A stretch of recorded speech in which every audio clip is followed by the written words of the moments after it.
స్వయాన ముఖ్యమంత్రి గారు బామర్ది సినిమా యాక్టర్గా ఉండినప్పుడు, ఎమ్మెల్యేగా ఉండినప్పుడు మీరు అడిగిన ప్రశ్న ఈ రాష్ట్ర ప్రజలు ఆలోచించదగ్గ ప్రశ్న.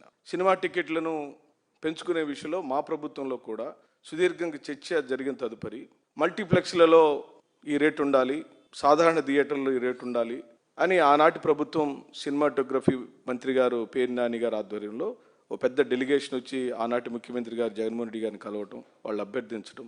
పెద్ద సినిమాలు అంటే సమాజానికి ఉపయోగపడే సినిమాలు, బాహుబలి లాంటి సినిమాలు, మరి ఇతర భారీ సినిమాలకు ప్రోత్సాహకరంగా ఉండటం కోసం ఆ రోజున ఆ ప్రభుత్వం ప్రోత్సహించిన మాట వాస్తవం. మరి ఇదేమి ఇప్పుడు మొన్న ఆయన సినిమా వచ్చింది పవన్ కళ్యాణ్ గారిది, దానిలో సమాజ శ్రేయస్సు దృష్ట్యా, సమాజ ప్రయోజనాల దృష్ట్యా ఏమన్నా అంశాలు ఉన్నట్టు ఏమీ లేవు. రక్తపాతం ఉంది, చంపుకోవటం ఉంది, నరుక్కోవటం ఉంది. దానికి ప్రభుత్వం రేట్లు పెంచింది, అంటే ప్రభుత్వం ప్రోత్సహించింది. ఇప్పుడు దాకా నా ప్రెస్ మీట్లో నేను చెప్పిన అంశాలే హత్యా రాజకీయాలు, హత్యలు, మానభంగాలు, మర్డర్లు, రక్తం.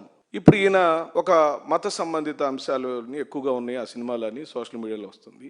ఆ సినిమా రిలీజ్ అయితే కానీ దానిలో ఏమేమి అంశాలు ఉన్నాయో, దానికి ఎందుకు ప్రోత్సహించాడో, వాళ్ళ అల్లుడని వాళ్ళ బావమర్దని ప్రోత్సహించాడా, నిజంగానే ఏమన్నా విలువలు ఉన్నాయని చూద్దాం. ఏదేమైనప్పటికీ సామాన్యుడికి సినిమా అందుబాటులో ఉండాలని వైసీపీ కోరుకుంటుంది. అదేనండి మన ప్రభుత్వం, ఆంధ్ర రాష్ట్ర ప్రభుత్వం పూర్తిగా లైక్స్ డిస్లైక్స్. మన వాడైతే ఎంత చెత్తోడైనా, వాడు ఎంత దొంగ పనులు చేసినా, మడ్డలు చేసినా, కూనికోలు చేసినా మన పార్టీ వాడైతే చాలు. మన పార్టీ వాడే ఏం చేసినా పర్లా. ఎదురు పార్టీ వాళ్ళు ఏం చేయకపోయినా జైల్లో వేసేయాలి. పార్టీ అంతే. ఇప్పుడు వాళ్ళిద్దరు వాళ్ళ పార్టీ వాళ్ళు కాబట్టి ఒకరికి 600, ఒకరు 1000 రూపాయలు పెంచారు. నేను మళ్ళీ రిపీట్ చేస్తున్నాను, సాంకేతిక పరమైన, ప్రజా ఉపయోగకరమైన, సమాజ ఉపయోగకరమైన, మెసేజ్ ఓరియంటెడ్ సినిమాలకు ప్రోత్సాహాలు ఇవ్వడం అనేది సర్వసాధారణం. దాన్ని వైలేషన్ జరుగుతుంది. అధికార దుర్వినియోగంలో అది ఒక అంతర్భాగమే. ఇప్పుడు పవన్ కళ్యాణ్ గారు డిప్యూటీ ముఖ్యమంత్రి కాబట్టి 1000 రూపాయలు, ఈయన అల్లుడు బావమర్ది కాబట్టి, ఎమ్మెల్యే కాబట్టి ఈయనకు 600. లోకేష్ బాబు సినిమా తీస్తే ఆయనకు 1500 అయింది.